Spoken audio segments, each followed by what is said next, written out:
be 100 people in the room and 99 don't believe. 100 people and there could be in one room. Right, 100 people in the room, you can have 90. There can be 100 people in a room, maybe there is right now, and 99 don't believe in you. But all you need is just for one person to believe.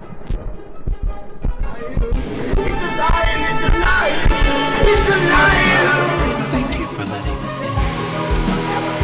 I was burying bodies out in the desert.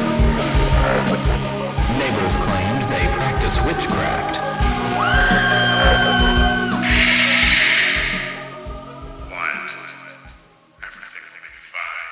Welcome, folks, to the 100th episode of the Haunted Heart Podcast. 100. One Hundo. Zero. Zero. 2 zeros. 2 zeros on it. We are triple digits on that ass. Triple. Passing out 100 with Ben Franklin style. You know, Ben Franklin used to sit in front of his window, like naked, and he would open his window and sit in a chair, just butt-ass naked, and call it an air bath. An air bath? An air bath. See, so that just sounds like he was really ahead of the curve, because that sounds like some shit you see on like these social media, like Insta stars that's going on. Like that one lady who goes around and what is she? She bathes her vagina in sun. Oh, I thought you were talking about the people who were doing that with their butthole.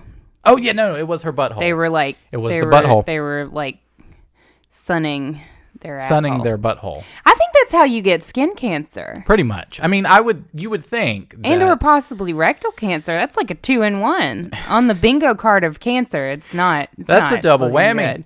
It's not. I wonder if she put sunscreen on it. That would probably defeat the purpose, I would think.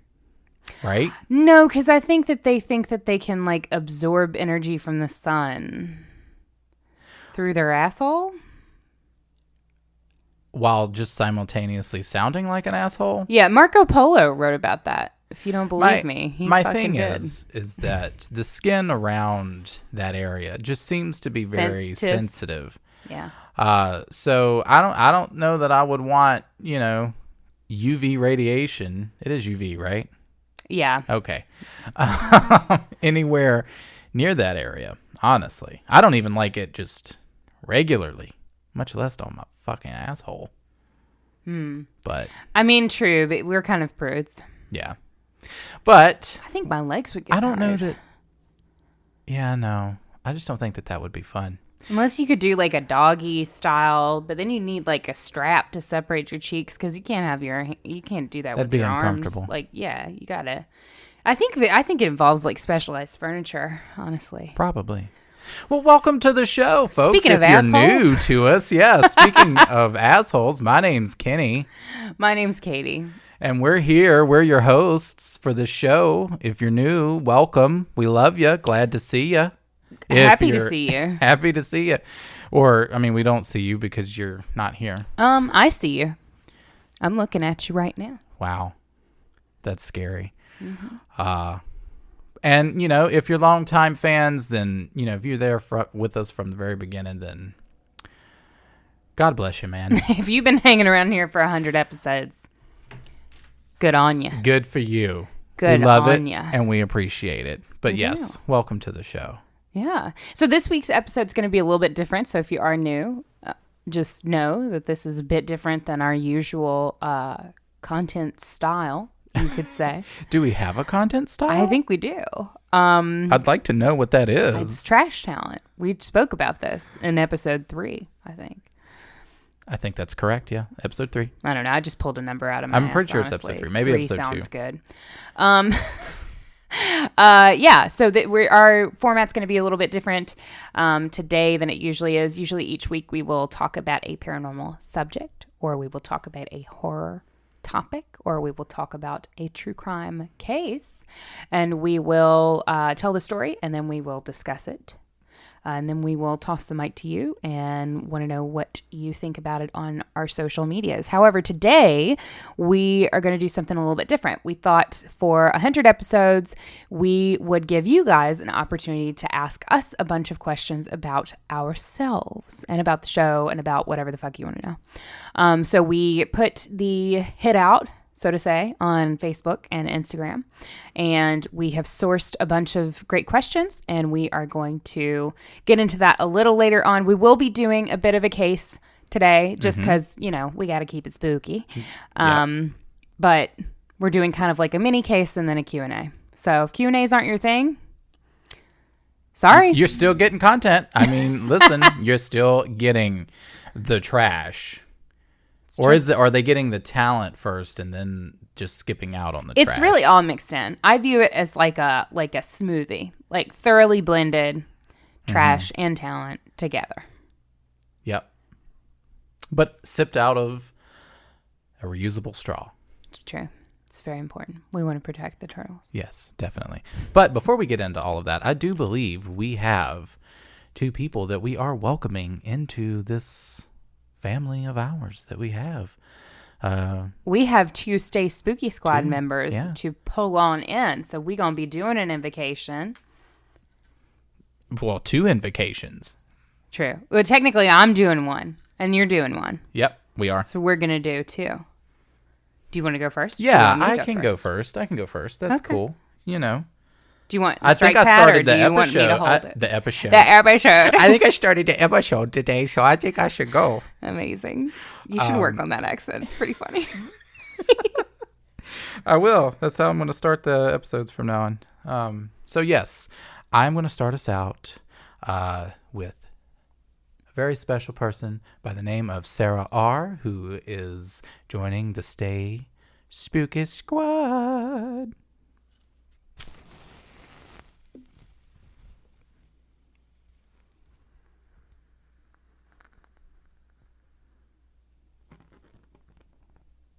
And tonight, I am invoking Stay Spooky Squad member Bunny L.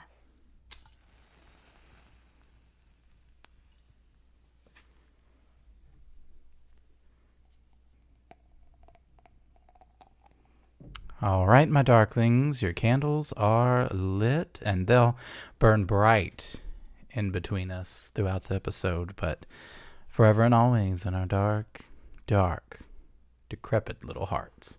In betwixt us. In betwixt the 2 of us, you shall sit and listen to us as we tell the spooky stories.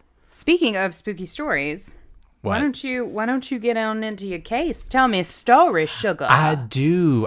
So I found this. It's kind of topical. I'm a homosexual, so I love to be topical, right? I'm a homosexual. For those of you who are new and you didn't know, now you know. But I love to be topical. Like nothing. Like it's kind of, I would almost say it's like a fetish. You do enjoy it. I love being topical. You do enjoy it. There are some times where I look at things and I'm like, ooh, if this episode releases on this date, maybe I could find something that actually happened on this date to talk about. I did that recently. I don't remember for what, but it was recently. Excellent. Kind of like how recently you referenced an abandoned mine in Arizona at the end of a story about an abandoned mine in I never Nevada. said. I know. Here's the thing. I never said I was a role model. Well, that too. But I never once. I just said there could be an abandoned mine in Arizona. I'm pretty sure there is. Who is this pudgy white man on your screen? Ain't he fabulous? I mean, The he way is, he's but is sitting? he topical? Because tell me why he's topical. I'm going to tell you why he's topical. So his name is Joseph Brown. Nope, it's not Joseph Brown. It's Joseph Elwell. So I found this story. This is a case that actually happened in 1920. So it's 100 years ago. Oh my God. This case happened 100 years ago. Oh my God. God. So here's the thing. Here's my thinking. Because a lot of podcasts, for their 100th episode, they always try to do crime episodes involving 100-year-olds. Here's the thing. That's sad as fuck. It's super sad. People do that? Yes. Girl, that's sad. Yeah. Girl, like the And victim is TBH, 100? I'm pretty sure I have a tab here where that is the case, but I decided not to go to that tab. How about we not? I mean, if you're killing somebody who's 100. Well, the one that I was looking at was a 98-year-old who killed a 100-year-old in the nursing home. Damn. Yeah. How? With a plastic bag over the head. Jesus. Yeah. But I bet that bag was from Aldi. probably. But no, on my computer screen sits this fabulous man in his... Just remembered Aldi doesn't have... They have reusable bags, don't they? No, they don't have bags, I don't think. They're the one grocery store that doesn't have bags. You know who does have bags? Who? Us. Under our eyes. It's true. From 100 episodes of this. You do, from trying to start this case. Well, if I would, if there wasn't someone interrupting me constantly, then maybe we could. But For 100 if we're looking on episodes, my baby. computer screen right now, we have this fabulous man, right? In his little straw hat, whatever you want to call it, his little 1920s It's hat. like a flat top hat. I like that hat. It's a Look, strong and he's got hat. a little glove right here. He's got his hand just so delicately placed onto Those the are beach. driving gloves. Well, it's still a glove. They're classy. Yes. So this man, Joseph or Joe Elwell. And also, I'm not, this article, I didn't write it. I'm just reading directly from this article. So I have to put out there, thank you to vocal.media and to the writer of this, who goes by the name of Skunk Uzakai. So Skunk Uzakai is an androgynous pothead and a hard partier. When they aren't drinking and causing trouble, they're writing articles about the fun times they have. So You don't say. So thank you to a Skunk. pothead? Probably. I mean, just saying. But thank you to Skunk for this content that we are delivering you. to you. I mean, also, you sound like a good time. Give me a call. Pretty much. Yes. So we are taking it back to the 1920s. We've got this man. We've got New York City. So Joe kind of started off as a lower middle class salesman, but he had some natural charm to him. He had his wits about him. You know what I mean? You know that type of guy, right? He ain't got shit, but wants people to think he got shit, right? Okay. And he had managed to get himself invited into this young men's club as a bridge player.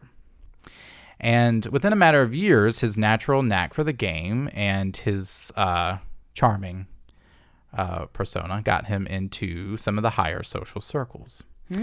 He became known as a regular winner in money clubs throughout the area and quickly became exposed to some of the most powerful people in America. That's the power of bridge for you. There you go. A skill lost on our youth today. Too much TikTok and not enough bridge playing. So, after meeting socialite Helen Derby, he was able to marry into a high society that included names like the Roosevelts as in-laws. Using her social ties, Derby helped Elwell become a famous writer and tutor, all the while keeping his fame as a world-class bridge player. And it didn't take too long for Mr. Elwell to be known as the Bridge King of Manhattan. What a title. I mean... Truly. What a title. Yeah. So he had, for the most part, he had a pretty sweet life, right? Like he, married into some money. He's got a little, got a little clout. We're good, right? Somehow I'm thinking that it's not going to stay that way because we're talking about him on this show. Right. Well, yeah. You think about sometime in the future, someone might say that about us. Yeah. It didn't turn out too well I for them. think about it every day, actually. So yes, he did die. But prior to his death, he was the type of man who was considered to be very scandalous. Scandalous. Well, he was a bridge player. True. Those bridge players, they're always a little extra spicy. Yeah. Well, it was that spice that kind of caused him to be hated, and he kind of became a little notorious, I guess, in the bridge circles. Oh, okay. At the time. Okay. So, with playing bridge comes gambling, which, alone would be enough to make some serious enemies, right? Especially back then. Even today, but, especially, people in their gambling. Shit gets tough, man. So, after all, owing money to the wrong people can easily get you hurt or even killed. And again, this was just as true now as it was back then. However, there was one thing that Elwell liked even more than gambling. He liked his women. I mean, who can blame him? So he kind of became known around New York City, primarily because he would often have flings with married women and much younger girls. And I don't know what they mean by much younger, but I'm concerned. I'm concerned because much younger girls in 2020 has a different connotation than much younger girls in 1920. Yeah. I'm concerned. Yeah. So he, started gaining a bit of a reputation. And so he had a lot of spurned mistresses. There were angry husbands, enraged fathers, a lot of people who would really want to see him just fucking dead, go down in flames, so they say. And it was easy to see how Elwell got so many women into his arms. He was known for a pearly white smile. He had a thick head of hair, and for being able to make women swoon with his, quote, larger-than-life personality. Oh, sorry, I thought you were talking about something else. No. When you said larger than life. No. His wife apparently was well aware of what was going on with him and these other women. It takes an iron will to be the wife of the Bridge King of Manhattan. I would stepped on a million women to get here. I want to see this dramatized. I want to see the movie of this. This man actually did kind of somewhat inspire something. But eventually the two separated, and so then Elwell was pretty much like, I guess she didn't give a shit about being the Bridge Queen. The Bridge to the Queen king. of Manhattan, yeah. She was like, fuck that. So he was like, all right, well, I guess I get all the pussy now. Right? So with most murder mysteries, there are signs that something is not well with the victim. Many victims have serious altercations with people. There's feuds. People even claim to have warned about their behavior from intimidating people. And Joe was known for making enemies due to his, again, philandering, gambling-prone ways. Yeah, it sounds like having an altercation is just like a normal Saturday for him. Well, yeah. But it was clear that at least one person had not forgiven him for his transgressions, because there were no serious indicators prior to his death. So, on June 11th, 1920, Elwell was discovered by his housekeeper, dead with a gunshot wound to the head. Being the partying playboy that he was, Elwell decided to seize the hot summer night and have some fun. So, he went off to the Ritz-Carlton Hotel, very classy. I'm very sorry. For a second, you were like, he was found shot, dead, and then you were like, being the player that he was, he decided to head off and enjoy the hot summer night, and I was like, wait, but he's dead. Well, that was prior. I he know. was I discovered. just We're going back. For some reason, I just couldn't. I just had this like vision of him like do like just with straight a gunshot up wound in his yes, and I was like, wow, some Bridge King. I don't know. He comes to life like Jon Snow did, like King of the North style. Like he just fucking rises up. Sorry, he was like, "There's bridge to be played in this town." There's bridge to be played, and there's pussy as well to be played with. So he ain't giving up that easy. But no, prior to this, so he had went off to the Ritz-Carlton Hotel to dine with the newly divorced Viola Cross. What a name. Right? What a name. Love it. Absolutely love it. So glamorous. You don't see names like that That's anymore. what I'm going by from now on. So shortly after they dined, they had drank and, they were feeling themselves. They went to see the Midnight Frolic show. I don't know what that is, but sounds like a good time. It does. I know what that is. And yeah, so nothing seemed out of place during their time when they were out. So by 2:30 a.m., he had gotten back home via a taxi. He then took a short nap and made a couple of short phone calls, the last of which occurred at 6:09 a.m. and 7:09. The famous bridge player was seen picking up the newspaper from his doorstep. So Marie Larson, who was Elwell's Swedish housekeeper, was in for the shock of her life when she set about cleaning everything. She unlocked the front door, walked in, and set about her cleaning, but something just wasn't quite right. The first strange thing that she noticed was that the door to the living room was locked from the inside. Even so, she shrugged and unlocked the door. Then she saw her employer sitting in a chair. She greeted him as always. This is just funny to me, knowing the fact that he's dead and she's just like walking in. It's like, what's up? Why you gonna unlock a locked door though, sus? I guess she was the maid, so she just was trying to get her shit done. She was like, reckon. I got to work. She's like, look, I have to dust this room. I don't have time for this bullshit. So she greeted him as always, knowing that he was a very friendly and jovial person, but he didn't respond. So worried, she walked over to him and then let out a gasp. So in this chair was a balding man, old, toothless, and feeble looking, dying of a gunshot wound to the head. Please note I said dying. In his lap was the newspaper neatly folded beneath his hands. She didn't recognize the stranger in the chair. He looked nothing like the dashing Elwell she knew. On further inspection, Marie realized that the man in the chair was none other than Joseph Elwell, minus the wigs and the dentures that he wore. Damn. She immediately ran to the police. You know what I would have done?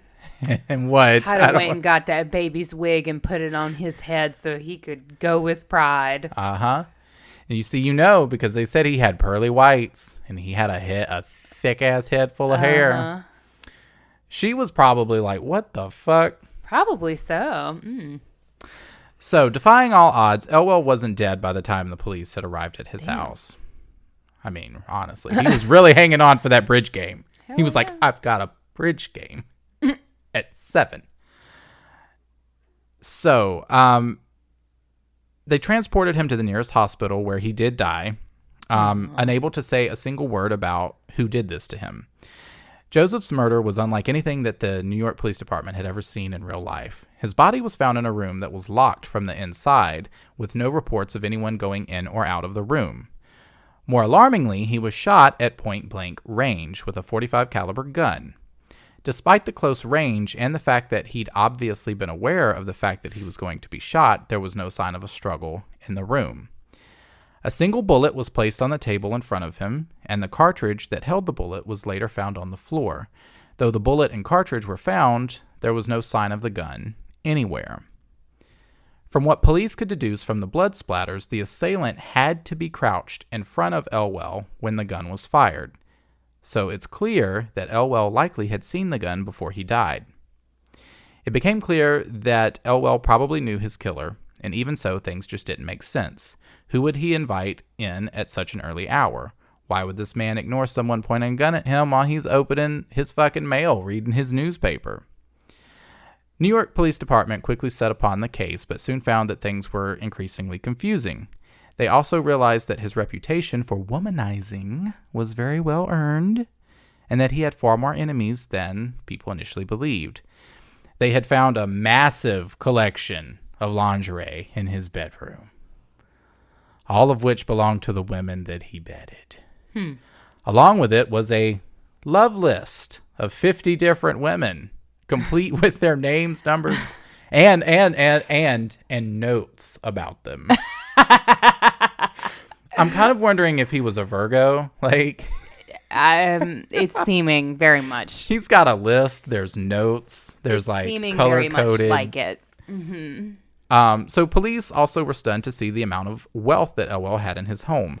Inside, cops found large piles of cash, jewelry, as well as a Rembrandt painting. Yes. Dutch painter. None of the pricey items in his home were touched, suggesting that his murder was the act of a personal vendetta.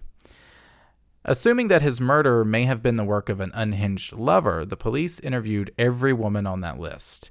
At one point, his ex-wife Helen became a prime suspect in the case. Within a short period of time, it became clear that Helen Derby and every other woman police questioned was deemed innocent. What a shame. Helen is such a good name for an ex-wife. It really is. Helen. My ex-wife, Helen. So to try to get to the bottom of the locked room mystery, the police made an attempt to dust for fingerprints. The only fingerprints that were found around the house were those of Joseph and Marie Larson, and the case remained as cold as ever. In terms of suspects, the police were totally flooded. It could have literally been anyone in New York City. Between his lovers, possibly sore bridge losers, angry fathers of the daughters that he bedded, and pissed off husbands, police were able to find around 1,000 different potential suspects. So between his scandalous dealings, his notoriety as the Bridge King of Manhattan, and the fact that he had so many enemies in high places, it's easy to see why the murder of Joseph Elwell captivated the media. Newspapers around the country swarmed on his brownstone house and begged the police for details. Unfortunately, all the digging appeared for naught. No additional clues ever came forth as to who may have been his murderer. And a couple of years later, one man came forth claiming that he was the one who shot Joe Elwell. However, upon further questioning, it became clear that he was unhinged, right? Yeah. And never actually met the man. And then after the confession, the case remained cold. And so that's kind of where it ends. It's It's a cold case over 100 years old. And we solved it for our 100th episode. Joseph Elwell. This is direct from what I'm reading here. From this Skunk. Is brilliant. From Skunk. DFS, direct from Skunk. So let me just read. This is the very last part of this is brilliant. So Joseph may have been slightly famous before he died, but after his murder, he became immortalized as a literary character and also helped revive the locked room mystery trope. It's common knowledge that his murder was the inspiration for the mystery novel, The Benson Murder Case, but that's not the only way that Elwell's death reignited the writing. Skunk wrote Wold, W-O-L-D, but I'm going to assume it's world. But it says Wold here. Got it. I don't know if Wold is an actual word, but Wold. Rumor has it that F. Scott Fitzgerald became fascinated by Joe's life, personality, and murder, modeled Jay Gatsby after him. That's the book that I thought you were going to say it inspired. Yes. Yeah. Considering his lower class upbringing, his party-hardy personality, and his womanizing, it's easy to see the similarities. And my favorite part here is, so while he may not have been a model man, he was a model murder victim nonetheless. Just something about that last part. He may not have been model man. He may not have been a model citizen, but he was great at the trash that he knew. And it kind of just reminded me of us a little bit. Oh, God. Kind of just reminded me of us. Please don't turn us into murder victims, though. Here's the thing. Just want to throw it out there. Jay Gatsby, not a womanizer. He loved Daisy. Okay. With everything he fucking had. And it hurt so much. Okay. And it's not going to be okay. These aren't my words. Just true. throwing that Skunk? out there. Just saying. You need to direct that to Skunk Direct immediately. that to Skunk. Well, thanks for that. That was good. I just thought it was an interesting little 100-year-old mystery. It's never been solved. And interesting. I don't really know. Like, do you think that the maid did it? She's the one that had a key. I don't think she did it. It would be. I would need more information in order to believe that the house staff would do that, because you are effectively shooting your paycheck. So, like, why would you do that? Unless she was a jealous lover. Yeah. I don't see it. I don't know. It was probably somebody he fucking beat at bridge. It was probably some, like, super bridge nerd that was, like, really obsessed Some bridge with edgelord. Yes. From the That's 1920s. Wearing Helen. that same straw hat. Or Helen. Just throwing it out there. Or Helen. Who knows? Do you know? If you've solved the case, you can email us. Email us at the Haunted Heart Podcast. If you have solved a 100-year-old case, then you just let us know, because that would be great. Yeah, absolutely. But yes. All right. Do we want to get into the Q&A? I think it would be bit fun. Of Q&A. I think that it would be fun. So this is I'm really excited for this actually. Yeah. I like You're excited for people to ask you questions about yourself? Because the last time that we tried this on that on the No. podcast, like several episodes ago, it didn't work out. No. Here's the thing. Just don't ask me anything about me. I think these questions are just all about us, though. What? Did you misunderstand? I misunderstood the assignment. Well, I misunderstood the assignment, ma'am. Let's get started then.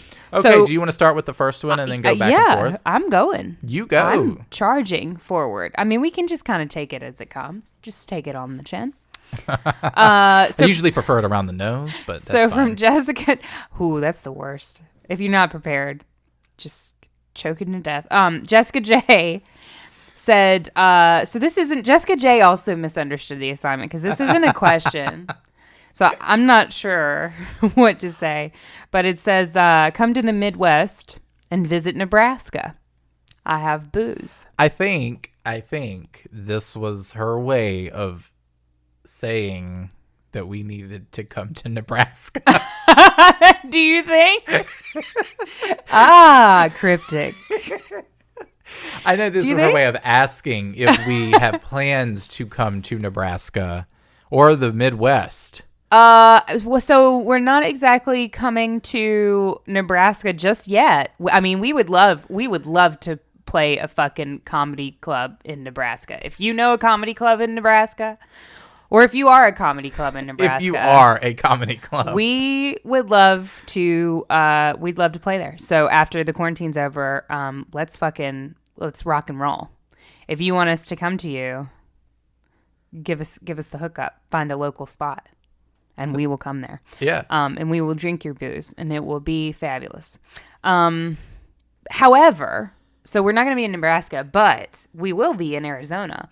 Hopefully. We are chaos magicking this all the way. Uh-huh. So we're just leaning in. We're going to say we are going to be in Arizona. We will be at Mad Monster. We will be at Mad Monster. We will Arizona. be there. Mm-hmm. I'm not going to say if. I'm going to say when. We will be there in June. We will be. Specifically, if you are interested, we will be there June 19th through the 21st. It's the Mad Monster Convention in Arizona. You said it's like near Phoenix, right? Glendale, Arizona? Yeah. Yeah. Better yet, why don't you just go to Google Mad Monster and get that exact information so I don't tell you wrong, actually. But there's going to be a lot of really cool people there. They've got lots of great headliners. I believe Nev Campbell is set to be there, Doug Bradley, several people from the cast of Scream. So yeah. I'm really excited. And some really cool fucking vendors as well, like lots of people that we love to support that have small businesses that usually operate like on Instagram and stuff like that. Love Paint and Stitches is going to be there. Rock and Horror Apparel, different brands that we support personally. So we're really excited to be in that space with them. Yeah. Fuck yeah. So check that out. Yeah. I think the website's madmonster.com if you're interested. Yeah. All right. So next one's you. Next one is me. I'm up from AVK. If you could be quarantined with any person, past, present, famous, family, literally anyone, who would it be and why? I'm going to pass that one off to you first. The fuck? It's your question. You have to answer I it. thought we would both answer it. Well, yeah, but you go first. Oh, Any person, Any past, person. present, famous. If I could be quarantined, that's hard. I'm not going to do Because, family like- because that's like, I mean, you guys don't fucking know my family, so like it wouldn't be. No, it fun most for you. definitely wouldn't be family. See, this is hard because, like, you said quarantined, which means I have to stay with this person. There's right? a particular kind of caring for a person that you have to have. Like, you know what I mean? Like, you might think Ariana Grande is cool. Like, you might wanna but have could dinner with you her. live with Ariana Grande for like 24/7 for weeks on end. I think the answer's no. I would maybe say Gordon Ramsay. Oh, because you want him to feed you. Yes. Feed, and then also like he's hilarious to listen to. But he would be yelling at you though, because you would be the only one there, so it wouldn't be funny. I would love it. I would love for him to call me an idiot sandwich. Oh God. What about you? A Dolly Parton. I think I would go with Dolly Parton. Great, damn. Good for snuggling. You know, She gonna can get some read good meals out for of you. it. I know she can. She can read. I meant that, no. I think what she's doing during quarantine is she's like reading to people. Yes. Online. Yeah. So she would read to you. Mm-hmm. I know she can read. It would be good. I think it would be such a revolutionary journey of the soul. I could pick a number of hot dudes, but I think I would pick Dolly Parton so that she could teach me how to be more than what I am. Let me make an amendment. You go with Dolly Parton. I'll go with Elvira. You just changed your fucking answer. I did. You're getting Gordon Ramsay. You're getting Gordon Vira. All right, the next question's for you too. How about I'll read it to you and then you can answer it, and then you can do the same for me. So, this one is for Kenny from Ethan A. And he asks, do you have nightmares of zombies eating you? And Ethan A., for those of you who do not know, is a second generation Haunted Heart member. Mm-hmm. And he's our littlest fan. He's a little fan. So Ethan, do I have nightmares of zombies eating me? I'm pretty sure that I have. Wow, this is really hard to answer. I think yes. Yeah, no, I think it's perfectly fine. I think, listen, all you've got to do is listen. If you're dreaming and zombies are attacking you, you can do anything you want in your dream world. So when I have dreams or nightmares of zombies attacking me, I just pull out a huge flamethrower and just lay them all to waste. And then I wake up and it's all better. Because you can do anything that you want in your dreams. Mm-hmm. So don't be afraid of anything in your dreams. Yeah. Lucid dreaming. And then also for Katie from our dear Ethan, do you have nightmares of ghosts turning you into skeletons? So I don't know that I've had that particular nightmare. Something that might be helpful to keep in mind is that we are actually already a skeleton. So we have a skeleton in us. That's very helpful. It's not a scary thing. It helps us be able to support our body weight, and it helps us be able to move, and it helps us be able to hug our moms and dads. Mm-hmm. And so skeletons are not inherently scary things if we shift our perspective to their usefulness and everything that they do for us. Because without a skeleton, we would just be like a blob, which wouldn't be that fun. No. If you've ever seen a blobfish, tell your mom to show you a blobfish. It's not, you don't want to be that. So, but if you're having dreams with scary ghosts, like Kenny said, you can do anything in your dream world. So maybe instead of the ghosts trying to do something scary, maybe you could befriend them, and maybe they would teach you how to go flying. Mm-hmm. Above the city, because I've heard that's quite pretty. So maybe the next time you come across a ghost in your dream, try to befriend him and take a midnight flight. This is really starting to sound like the plot to Insidious. I mean, don't talk to him during the day though. Like if you see him when you're awake, tell your mom and tell her to call me, and then we'll do adult things. But. Yeah, as long as you don't see him during the day, it's fine. Okay. Are you reading the next one? I will. Okay. I will. So the next one is from Chris S. What is one topic you're scared/nervous to do? And then he suggested Number Stations Part 2. One topic that I'm scared or nervous to do. Well, longtime listeners will probably recall that while I am absolutely fascinated by aliens, I am also somewhat hesitant to cover that topic on the show for two reasons mainly. One reason is there's a fucking lot of information that goes into alien lore and disclosure and talking about all of those different topics. There's a lot. There are people who spend their whole fucking lives researching this shit. I'm not sure why, but they're very serious about it. And so, you know, when I come to you guys with topics, I do always want to come correct, as they say. And there's just so much information to go over. It's also a very hard topic to approach because it's like, okay, there are lots of different types of aliens. Are we going to talk about Greys? Are we going to talk about Nordics? Are we going to get into the whole reptilian thing? If you're getting into the whole reptilian thing, then you have to talk about the whole like anti-Semitism thing, because whenever you go to a reptilian like lore conspiracy theory website, if you read far enough, you're gonna hit hatred for the Jews. And I'm just not really into that as somebody who very much likes to partake of the Jewish culture. And by that, I mean Jewish men.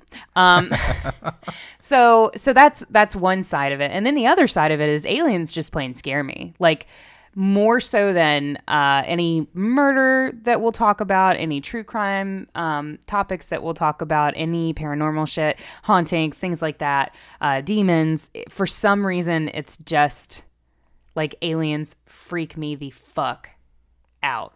And I get genuinely freaked out. So I haven't approached that topic because I guess I would say I am both scared and nervous about it. And I just would want to do it justice. And I also don't want to get fucked with by aliens who may or may not be listening in on the podcast. If you are, please rate and review. Yeah, I mean, honestly, make sure you're subscribed. I don't know that I don't know that we have any alien listeners because I haven't seen that download on the Libsyn portal. That's true. So. Got to look really Funny. hard at those Colorado downloads. Though. True. I want to know your answer to that. Well, question, first though. of all, I just want to say, just kind of pivoting off of what you just said. I opened up Twitter this morning and saw that aliens exist was trending on Twitter. Yeah, and I was like, what? Like literally, I was like, I can't deal with this. Like, if this is happening, I can't. 2020. Because everyone last month all said that, like, here comes April. What's next? Aliens. And then sure enough, I log on to Twitter today and I see aliens trending. Yeah. Yeah, there was a whole, I'm not exactly, to be honest with you, I'm not 100% sure, but there are a couple people that I follow who were talking about disclosure having happened. And this was like literally just like last night. Yeah. And I have no idea what it was that happened because I saw it like on my lunch break and I was like, it was cannot right some now. sort of footage that was released. Yeah. That was declassified, and it appears to show UFOs. But well, I mean, they found how much fucking footage do we have of UFOs? But they found a craft that was described. Like macaroni? No. There was a craft that was described in this Navy. It's always the fucking Navy. In this like Navy write-up, and they were writing about the specifications of it, and basically like it was very detailed, obviously, because it's a military report. And these nerds online figured out that like there's no way that this thing could exist given the building materials that we have available to us. Yeah. It had to be made of some sort of material that was extraterrestrial. And so that happened a couple of years ago, I think. So we've been creeping towards disclosure for this entire time. And I think it would be arrogant of us to assume that we are the only ones out there. But at the same time, I kind of have the same rule as I do with hauntings. Just fucking stay out of my way. Don't fucking touch me. Yeah. And we'll be cool. Yeah. For me, it's listen, y'all know that the fucking number stations shit freak me out. The fucking Mandela we're effect. not gonna say it. I wasn't gonna say it. I was just gonna say. What would you do if I said Mulroney effect? Yeah, the Mulroney effect. You know? Literally, just we had a whole episode on it.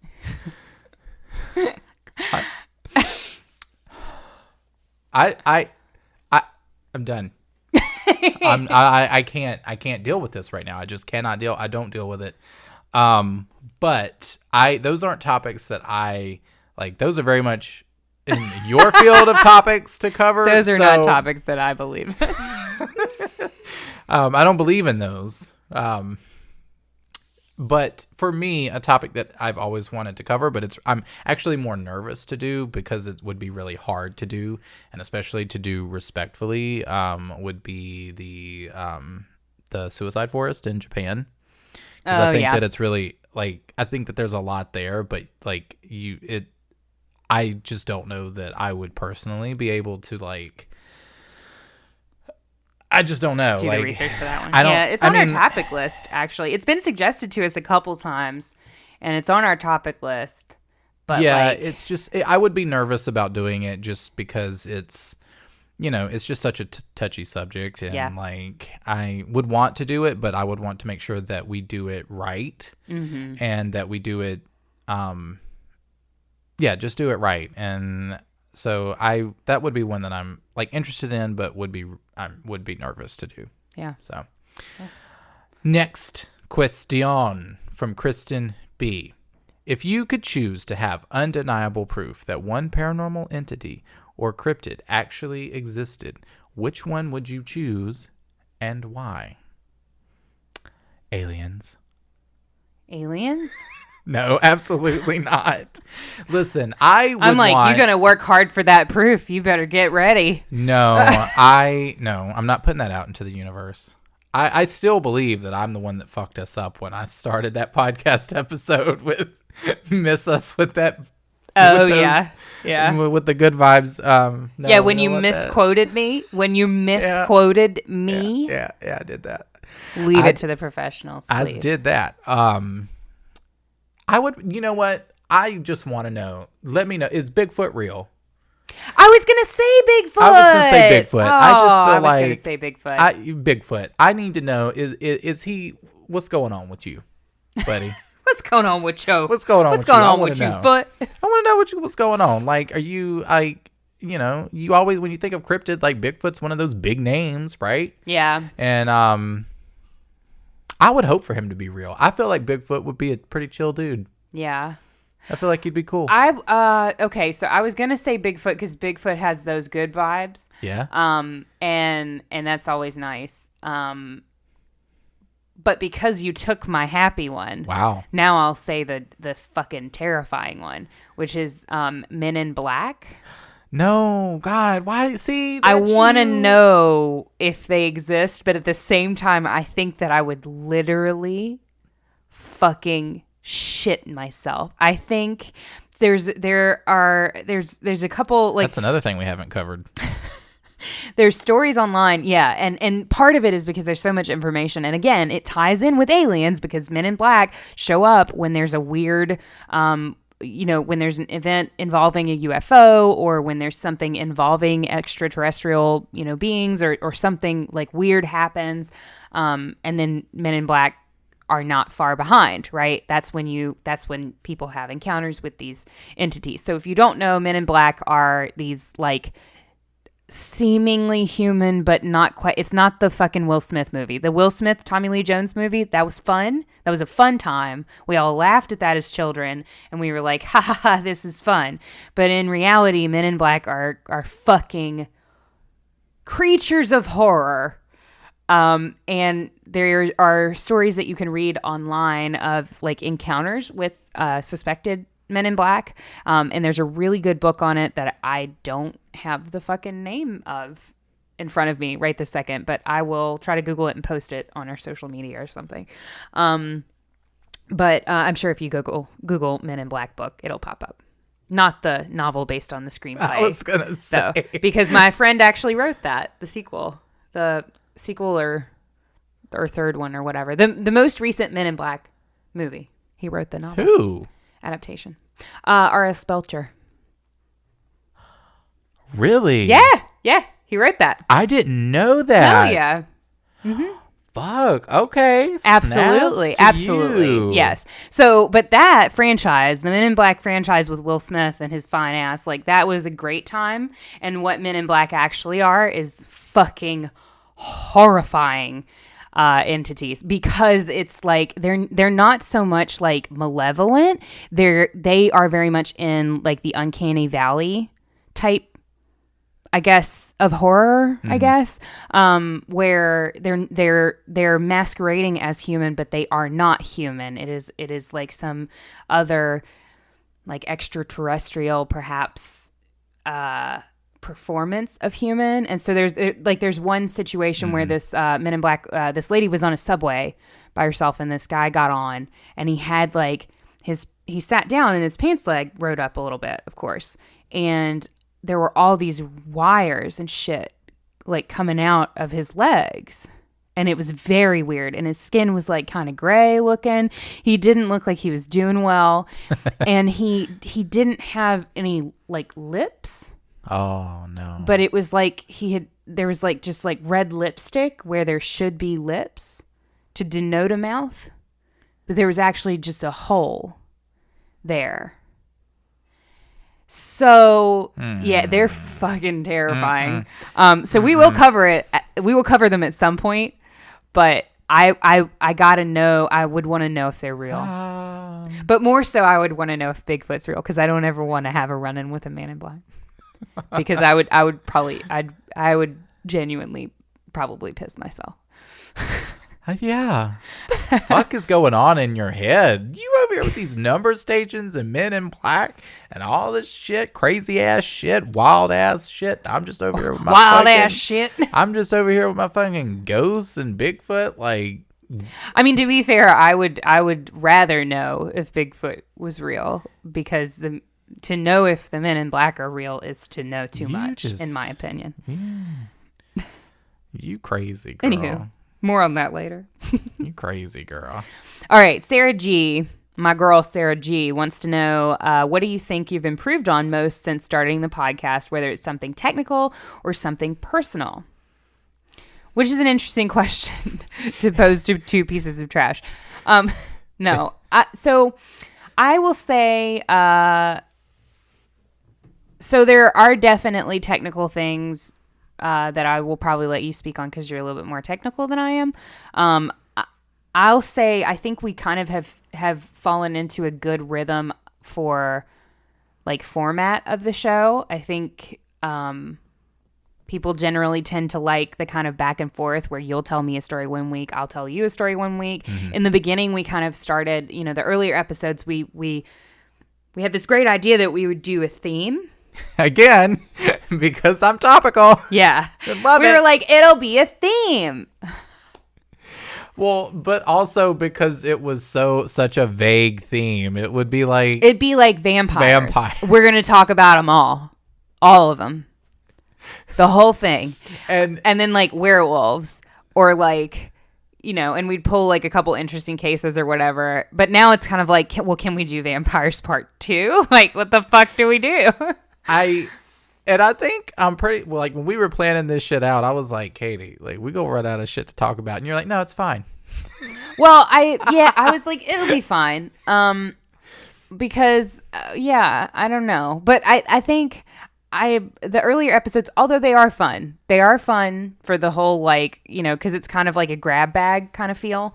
I do think that the way that we're doing things now with a little bit more of a focus on a specific story has been, it definitely has been palatable to people who are listening. We've gotten good feedback on it, and it also just kind of feels good. It feels like we kind of have a rhythm, and we'll bounce around between horror and paranormal and cryptids and true crime, but that clarity and focus on the one particular story, or if it is sort of a curated episode on the commonalities between a couple different stories, I think has been really good. Yeah. It's helped us dig deeper. Yeah, I would be in agreement with that. I think it allows us to just have more of an open conversation about the topic, and allows us to go into detail a bit more and have more conversation around it versus having to cram like 2 subjects or 2 things into, an hour and 15-minute right. episode, or right? to just like cover something so broadly, Yeah. Yeah, I would be in agreement. I think for me, well, for one thing, we most definitely have not improved on our fucking intro. That Looking forward, we will continues try. to be a struggle for us. Yeah. Let us know your ideas of starting the show. Oh God. Send them to us at thehauntedheartpodcast@gmail.com. Well, there's shows that we listen to that like, there's a specific, like there's a set intro. And I mean, we could do that, but it just seems very hard to transition from like very scripted intro to like the trash fire beyond. And I kind of feel like, our intro is kind of like just sliding you right on into the trash But chute. you never let me just hit record and have us. That's because I Start could like talk. burp into the mic or something. Like I can't have that. You do that anyway. Sometimes you do No, that. I- Sometimes. Yeah. I think that we have definitely most improved on sound quality. Yeah. Occasionally. Sometimes it might be dicey. Occasionally. But we've for the improved. most part, it's pretty consistent. I mean, I think that we definitely have a better setup than what we Yeah. had even since late last year. Yeah. Or even a few months ago at that. So I think we definitely have a better setup. I think that and I just think that it's I think we're getting like in a space where we can record comfortably and like also again like kind of piggybacking off what Katie said with just finding our rhythm and just like kind of like giving, this is going to sound bad, but kind of like giving less of a fuck, but still, you know what I mean? Like, if it's not letting it stress us out so much, like maintaining that this is us coming together. Like this is like friend time coming together where we're talking and it's not like a job. Yeah. I mean, there have definitely been times where I think we were in more of a headspace where we did look at it more as a job. And, there have been times where, I mean, we both always bring our best every week and we laugh and joke about the whole, trash talent thing, which is absolutely fair. But we do try to bring our best when we record, but there's a different sort of vibe when you aren't necessarily looking at it as a job and you are kind of, we have that lightness about it and we have that kind of like that vibe going on. And we have found our way back to that. So that's nice. And I'll also just say that I think we found both in finding a good rhythm as far as like topics and how we're handling episodes and how we're structuring episodes. I think we found a good rhythm in, our recording kind of schedule, our recording pipeline, and we kind of have felt less, I guess, there have been less breakdowns in the scheduling chain, if that makes sense. Like we haven't gone a month without releasing an episode for one. But yeah, time management, I guess that would be has been better. We've been able to kind of like get things out a little early and like try to, have a little bit of time, have a little bit breathing space, I guess. Yeah. Next question from Sarah G. Damn, girl. Which episode stands out as your favorite so far? For me, I'm going to have to say it is our first Christmas special. I believe it was Satan Baby. Yeah. Just because it was so fucking good. And I don't give a shit what anybody says. I will toot my own fucking horn. Like we wrote that fucking poem. Like we recorded that fucking poem at the start of it. And the editing on that shit was amazing. I'm so sorry. The ending was great. Like if you listen to the music, to the outro ending music, still gives me chills. It's fair that the ending of that does give me it's chills. fucking beautiful. And it's so crazy because it's a fucking Christmas episode, which is like baffling to me. Yeah. But it's hands down my favorite episode that we've ever done. Yeah. I don't really know what happens. Like we started this podcast and we were like, fuck yeah, October's gonna be amazing. We're gonna do all the shit. And then like both Octobers that we've been on the air, it's just kind of been our personal lives have been a trash fire. And so it just hasn't really worked out. Well, But then Christmas, like the holidays, the conventional holidays are like, for some reason, Christmas is when we like are able to put the pieces of exceed. ourselves back together, and I'm just like, what the fuck? This is not a Christmas podcast. But anyway, my favorite is Mandela Effect. Fuck you. Just Fuck because I you. like to talk about reality being subjective and not real, and I like to upset Kenny. I also like the Australia episode. That That's was a good. way throwback. Oh yeah, the Australian episode was good, and our fucking first episode, man. Like hell yeah, the one that started it all. I think that we love that one too. Yeah. So I didn't listen to that one. I'm kidding. All right. Sarah G says, if you had to change your names, what would you change them to? Well, I will be changing mine to Viola Cross. Because I just love that. yeah, okay, I love it. all right, Viola, Into it, Viola Cross. Queen of Bridge. Nah, girl. Oh God, change my name. I don't think that I would. I don't think that I would change my name if you had. Well, I guess she said if you had to change your name, what would you? What would Yeah, if you got in change trouble mine with the to? law. When Sarah McLachlan finally Sarah files her McLachlan case comes up against us yeah. for using her music on an ad. I'm gonna be simple and I'm just gonna change my name to Kendra. Kendra, not Kendra. Kenna. No. Like Starbucks likes to. No, I'm label you? gonna change my name to Kendra. Kendra. Got it. Yes. Got it. Okay. Into it.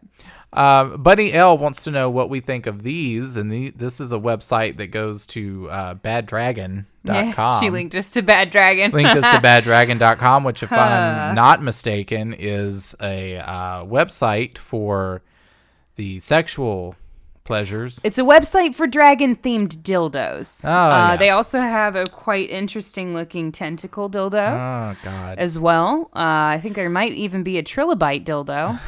I don't is even very want to interesting. begin to know what the fuck that is. It's a fossil from Oh. the like age of the dinosaurs. Wow. You never saw a trilobite? They were like No, all never the did. rage in middle school. Wow, $95. Yeah, they're very expensive. $55. Yeah, they're very expensive. Yeah. Well, okay. I think it's a quarantine. Oh, they've got and- merchandise. Yeah. Like, you can buy stickers. Yeah. I mean, you got to let everybody know what you're using on There's your a dick on your pen. hoo-ha. There are dick Oh. pins. That's interesting. A phone anchor. We call those pop sockets.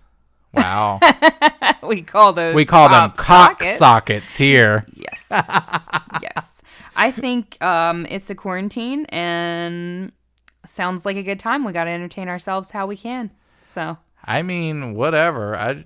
Where'd you get the mold for that, honey? lil squirts, lil vibes. Little vibe. That bit. What? Okay. All right. Next. Is that what I mean when I say hit me with them good vibes? I probably. That is what girl. I mean. P.O. Box 6047, Leesburg, Virginia 20178. Hit me with them good vibes. If Bad Dragon wants a sponsorship deal, we could talk about it. We'll talk to him. Okay, next question is from Stephanie C.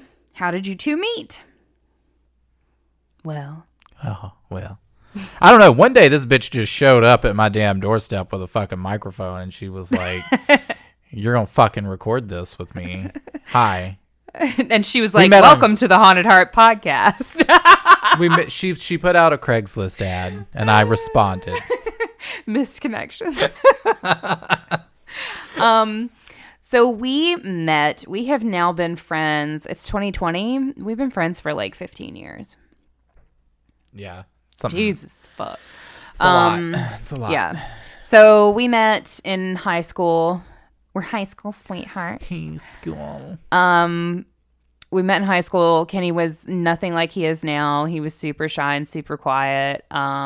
He had a shaved head. It was really cool. Thinking about doing that again, actually. He was like super grump. But yeah, we met in our high school drama teacher, whose name was Leslie Barger. May she rest in peace.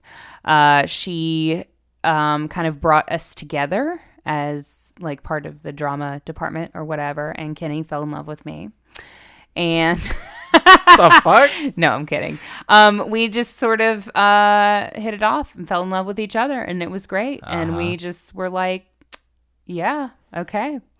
And then I mean, it's not really that interesting of a story. No, not really. Just met in high school. I mean, my senior year, I decided to join drama. I'd always wanted to join drama, but I was so like in a shell of like afraid to do anything. He was very reserved and like just didn't want to do anything. Just wanted to go there, get out, and then like, just stay as normal as possible. Right? Like I am normal. Do not see me as anything other than normal. Right. And I was kind of in with the art classes mostly because that was just like something that you could do to yourself versus like drama was always something that just seemed really like loud and like participatory and like you had to like you had to, tell people about yourself. Right. And I was always just like, oh, like they look like they're having so much fun in there, but no, I'm not going to do it. But then my senior year, I was like, you know what? I'm going to do this. And I had a lot of fun and glad I did. And then went and did our spring play, The Importance of Being Earnest, and had a great time. And I'm super happy that I did that. Yeah. So that's how we met. Me too. Next question from Joey R. What is the scariest paranormal experience you've ever had, if any? You gonna go first, or am I gonna go first? I thought I was waiting for you, but then I was thinking. I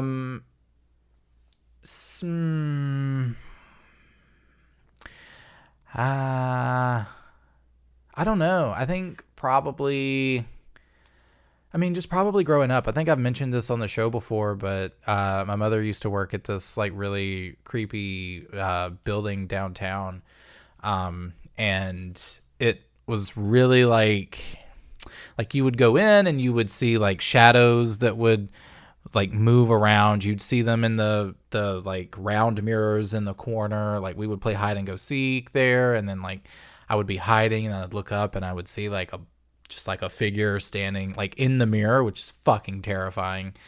And there was just lots of creepy shit that happened like on the second level of this building, and I just got really bad vibes, tons of bad vibes from this building. And I do believe that a couple of the owners of said building may or may not have like met a rather not so great end.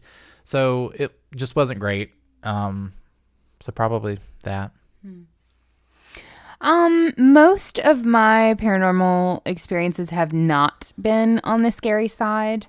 They've been rather positive. It's either been people in my family or other benevolent entities, spirits, whatever you want to term them, that I have come across. So most of my experiences, the vast majority, I would say, of my experiences have been not scary at all.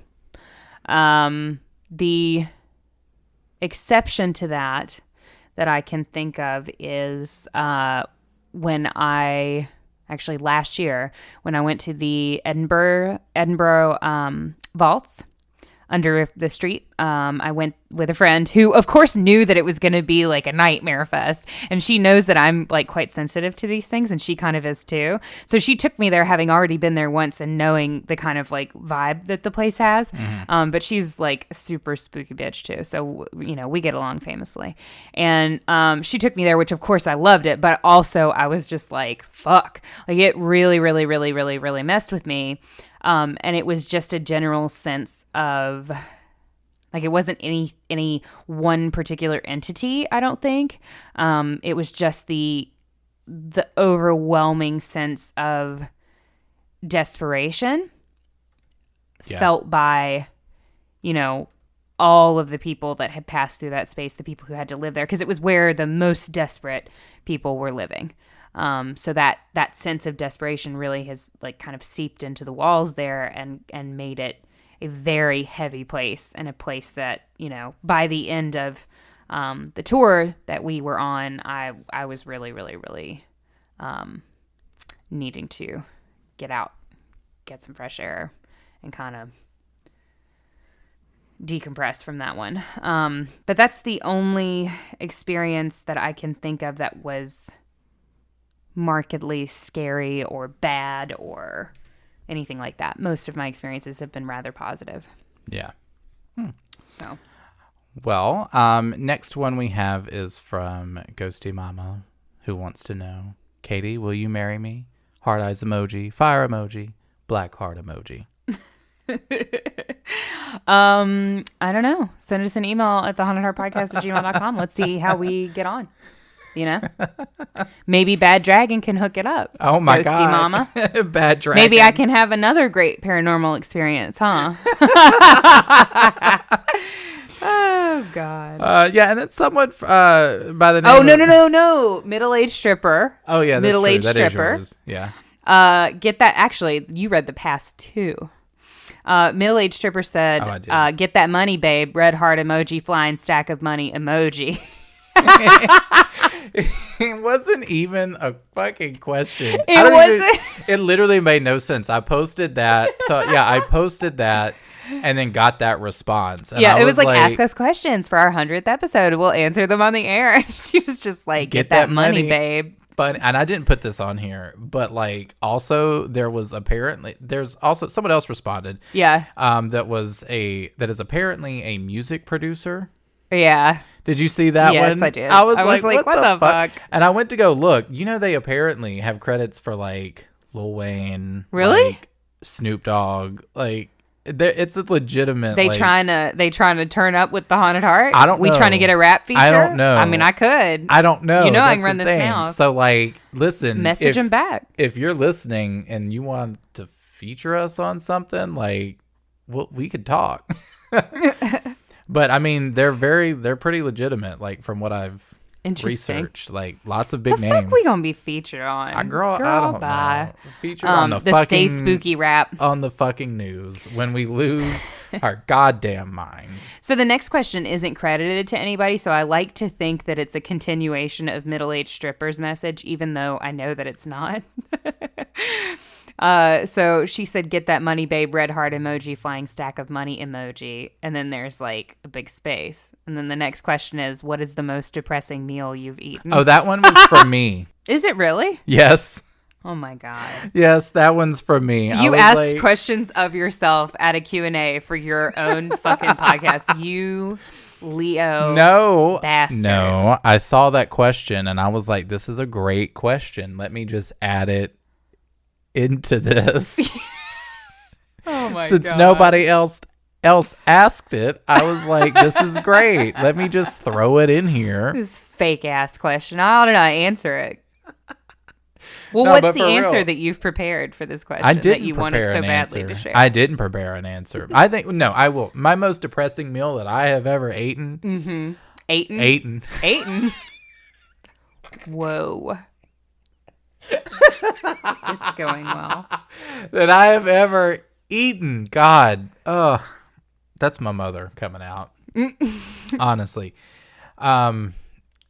Probably would be growing up and my mother we wouldn't have anything to eat, so we would just put a pot of noodles on and then cut up some hot dogs and throw it into the pot of bear noodles. There might be butter in there, just depending. And that was dinner. Yep. You got to do what you got to do sometimes, man. Interestingly, my most depressing meal also involves a hot dog. Not that kind of hot dog. I actually will still eat this now sometimes when I'm just like feeling like just not trying. Yeah. I will get like because y'all know I don't eat pork. If you didn't, now you know I don't eat pork. Your girl ain't had it since I was like, I haven't eaten it. How the fuck old am I? I probably haven't had pork in literally like Over almost 20 years. Right? Almost 20. Not quite 20, which is crazy. So yeah, but I will get the vegan hot dogs, like the veggie hot dogs. Yeah. I don't think they're vegan. They might be vegan. But I get like the little veggie hot dogs that come in the little pack, and I will take one of those. I will wrap it in a paper towel, and I will heat it for 20 seconds in the microwave. And then I will take a slice of American cheese, and I will roll the hot dog in the slice of American cheese, and then I'll just eat it. Wow, I'm I'll dip actually it in some fucking ketchup. depressed right now. Yeah. You've actually depressed me. It's Shit. yeah, I'll do that. I still do that actually. My last grocery shop, I went to the store. I guess I was just like banking on being depressed at some point in the next 3 weeks. So I got a pack. I love that you prepare for your fucking depression like a Virgo. Like the fucking Virgo you are. I was like, well, I just want to have these on hand just in case I get into a delicate headspace. I'm going to have a mental breakdown in about maybe 3 to 5 days. So let me go ahead and get these planned out. Wow. Just mark it on the I do love that both of our meals do include the hot dog. It's true. You gotta have that common that element there. And I do believe that our next sets of questions come from our moderators. Yeah, it's the lightning round. From our Facebook group, which you should be joining if you aren't already. Absolutely. You should search the Haunted Heart Podcast on Facebook. It's a closed group, so you don't have to worry about your Aunt Nancy figuring out that you're a weirdo. Yeah. All right, so lightning Lightning round for you. Eightening. What did I say? Eighten? Okay, great. Lightning round for you, and then you can do the same for me. You're only able to answer with one question, one word. Please don't answer with a question. Coke or Pepsi? Coke. Boxers or briefs? Briefs. Shaved or natural? In between. Specify. Well, but like so bushy. Kempt. Clean. Kempt. Yeah, got it. Okay. Clean. What's tried that. I tried that full shave one time. Not great. It's never. It's never. Let me tell you, it is some. Women, dealer's choice. Men, never do that. No, I'm gonna tell you what. It is the worst. So like went full on, and so like it's really interesting because like it feels really nice. You know what I mean? Well, I would imagine because you don't have anything in the way. Well, it just your skin feels really nice. Yeah. You know what I mean? Until it starts growing back, and then until it starts growing back, you're itchy and motherfucker. especially on your balls. Like, yeah. Wow, whoa, uncomfortable. Can't sit. It is good. awful. Don't do it. But keep your shit. I mean, do what you want to. It's your body. But But I personally prefer a kempt space. Mm-hmm. Sweep the house, mop the floor. Yeah. Keep yourself. What's your favorite nut? ... My left one. For milk. Oh. My favorite nut? I guess almond. How many nuts can you milk? We can milk a lot of things in this world.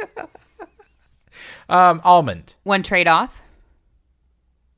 Huh? Want to trade off? Oh, yeah. It's not part of the lightning round. Oh, I was like, what? I'm going to answer them I was now. like, is this a Almond yes or no? Almond is a fully respectable nut milk.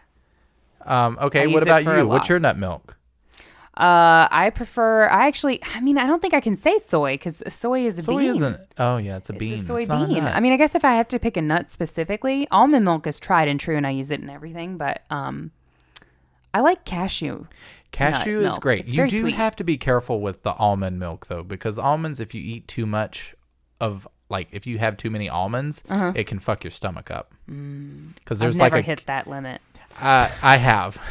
There's actually a chemical in almonds that if you consume too much of it can cause insane stomach issues and like cramps. And I hit that one time and it is awful. So don't do it. Jesus fuck! How many almonds did you eat? We're not gonna go there. God. What about you, Coke or Pepsi? Coke. Boxers or briefs? Boxer briefs. We love to see them. Oh, Instantly that's what gives I a man meant. a beautiful ass. Wait, that's what I meant for mine. I said briefs, didn't I? You committed to the tidy whities. No, that's not what I meant. Boxer briefs. Boxer briefs are great. Boxer briefs are the best of both worlds. I will also respect a man who wears boxers because it's kind of like a dad vibe. I'm into it. I can get down. Your ass looks great in boxer briefs, though. But I'm just not into the briefs look. It's just never been a thing for me. I mean, live your life. If I was really just being a true homosexual, I would just say a jock.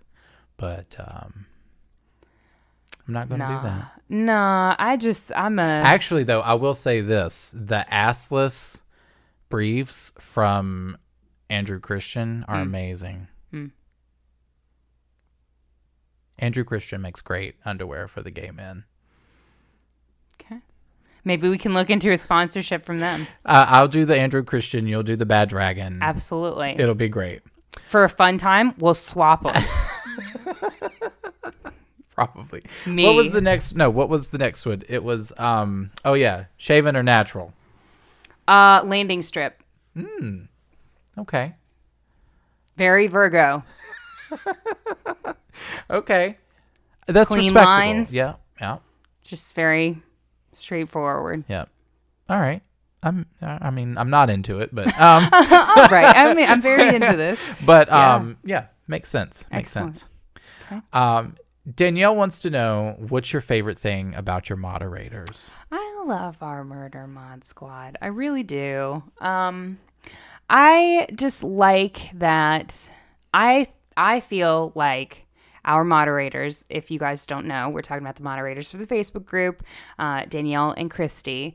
I like that they are on top of things without being like the bossy girls in the sandbox. Do you know what I mean? Because I feel like in a similar situation, I feel like I would be the bossy girl in the sandbox. For fucking sure. And they're just so like chill. Like they just have an inherent coolness about them. And because of that, they are able to like be on top of things and truly moderate, but also like not escalate things unnecessarily, not like be breathing down everybody's fucking necks. Like they interact with everybody in the group, I feel like. And, they're not like Big Brother, which I was worried about when we named moderators. I mean, I knew that our moderators would do a great job, but I was worried about the whole concept of there being moderators. We like the group to feel very open and to feel very much like a safe space for discussion. And, we don't want anybody to feel policed. And so I just appreciate that the Murder Mod Squad is, and they're fucking on top of it, dude. Like I suck at moderating the Facebook group. Like they catch things way before me all the time. Katie's usually the last to know. come in. Like I'll check in on the group chat and just be like, oh, okay. Oh, what happened? Great. Oh, what happened? Oh, this happened. Oh, it's taken care of. I was already. out Great. milking cashews. It's fine. Milking cashews or milking bad dragons? Who's to say? Multitasking. Yeah, I would have to be in agreement. My favorite thing about the moderators is just that they're really cool. Just fucking cool ass chicks. Like, I mean, they're just great. And like, I love our little like moderator, chat that we have going on, and we're just able to like be open with each other and talk about a bunch of really cool things with like that's going on like within each of our lives and stuff like that. Yeah. So and they also help us plan like some things really for cool we things. have we have some cool engagement stuff going down for the Facebook group, and a lot of that has been motivated by the moderators. So Christy and Danielle have some really awesome ideas for stuff that we will be rolling out this summer. And so if you aren't on the Facebook group, again, I would encourage you to just search the Haunted Heart Podcast on Facebook and definitely join us there, because that's where Kenny and I are in that group every day. So Yeah. yeah. And then I think there was one last one from Christy, right? Mm-hmm. I guess I should read that one. Yeah. My phone locked. All right. Why are your mods so awesome? I believe we covered this in full. We did, girl. Ma'am. If you're interested in jerking your chain, perhaps you should check out baddragon.com. Put a dash in between bad and dragon, though. Otherwise, you're going to get to a busted URL. Why are they so pretty? I don't know, but they are. They really are. They're fucking gorgeous. They're way prettier than we are. And Seriously. I'm not jealous of that. Is it hard being around that much talent? It is. It is. It is hard. Mm-hmm. Not even going front. Yeah. Yeah. It's really hard. We struggle, to live in your shadow. Uh-huh. We do. Oh, speaking of talent, though, our moderators actually launched their own podcast. That is true. Which we should shout out now, because they are quite talented. They hate me because they feel like they're like, Kenny, everyone's gonna fucking hate our show because you just talk about it so much. And I'm just like, I don't give a fuck. Whatever. This is part of my, this is half my podcast. Yeah. I'm gonna talk about it if I want to fucking Remember talk that about time I it 'cause called it like Snacks with Stein? That's its name. Or Steen. I said Steen. Snacks with Steen. Yeah, that's what it was. I think about that a lot. A lot of times when I'm laying in bed trying to go to sleep, I'm like, man, I said Snacks with Steen. It was a lot. You did do that. I did. Do that. But yeah, if you haven't checked out Snacks with Steen Stein.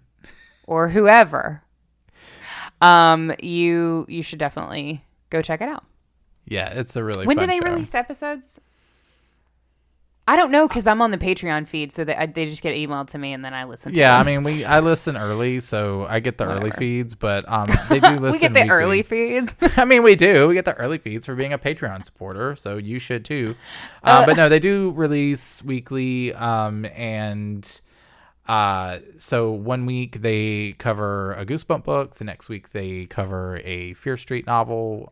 So it's really cool. You kind of get best of both worlds. So if you're not super into Goosebumps, but maybe into Fear Street, they have episodes for both different Which styles. is cool for me personally, because I read more of the Goosebump books than I did the Fear Street books. Same. And it's awesome for me because I'm very familiar with the Goosebumps, but not so familiar with the Fear Street. And I'm finding that damn, Fear Street was It was a kind lot. of the shit. Yeah. I was like, what the fuck were you writing, R.L. Stein? Yeah. I don't remember this. R.L. This isn't Stein. my R.L. Stein that I remember. Maybe it was R.L. Steen. Maybe. I fucking cannot. They're over there. They're rolling in their murder moderator graves right now because. Did we bury them? I'm worried. Well, we just have to have somewhere In the to crypts keep where them. we keep them. Until they are needed Love for it. the show. So Love it. And speaking of the show, it's fucking over. it's time. We're done with Bye. it. Bye. I'm done. Goodbye. If you See guys you in the next 100 episodes. Yeah, Okay. exactly. If you guys want to connect with us on social media, we had a lot of fun today. We would love to have more fun on social media. If you still have questions for us that we didn't answer, you can find us on Instagram at The Haunted Heart Podcast, on Twitter at The Haunted Heart. You can search for us, The Haunted Heart Podcast, on Facebook. If you'll like our Facebook page, you can keep up to date with all of the news and events when we go to Nebraska to drink Jessica J's booze. Yeah. And check us out there. Definitely join the closed Facebook group. It's where all the happening is. Sorry, we're fucking boomers. I can't do anything for you on that. Facebook's where we are. We are also on patreon.com/thehauntedheart. And if you check us out there, you can become a supporter of the show, which we really appreciate. And you can get access to our Patreon-only Discord server where you can chat with us in real time. We can also do voice chats. And you can get access to a whole bunch of bonus material that is accessible only by Patreon folk. Yeah. Yeah. I think actually someone commented on the makeup videos that we did for October that one time during our first October. And they were like, oh my gosh, we need like a billion trillion more of these. And I'm like, no. We could do something. You guys want makeup? We could do makeup. That might be fun. Okay. Yeah. But basically we do all sorts of like, we do some like, we'll go to some spooky places on Patreon. We do some spooky smut. It's fun. So check us out there if you are willing and able. And of course, big shout out to everybody who is already a Patreon supporter. We couldn't have gotten to 100 episodes without you guys. Like, you are the third partner here in the room with us as we're recording because Kenny was talking about we've come a long way as far as our technical equipment and our sound quality and things like that. And we couldn't have done that without your money and love. No, seriously. We couldn't have progressed to this stage without the support of, everybody, but definitely the Patreon folks who are, literally investing in the podcast. So yeah, business partners or hell yeah. What a polyamorous relationship we are in with them. I love that. I love that framework. That clicks everything right into focus for me. Fuck yeah, man. It's good that That was they're on the great. internet. I'm so glad you did all of that and I don't have to do that. Great work. Great work, honestly. Thank you. Truly brilliant. But Thank then that you. means that I have to kind of segue us into the end. So it's the end. That's where we're ending it. But thank you guys so much for supporting us through 100 episodes. It's insane that we're even here, and that we're still doing this, and that you're here with us, both just listening to us, or even if you're a Patreon supporter, whatever. Like we said at the show when we did our invocations, you're all, every single last one of you. From our Facebook group members to our Patreon supporters to people who just listen to us casually, and even those motherfuckers that have yet to leave us a review on Google. You're all in our dark little hearts, and we appreciate you, and we love you. Absolutely. Well said, my friend. Well said. And until we see you next time for episode 101, you know what you got to do, folks. Stay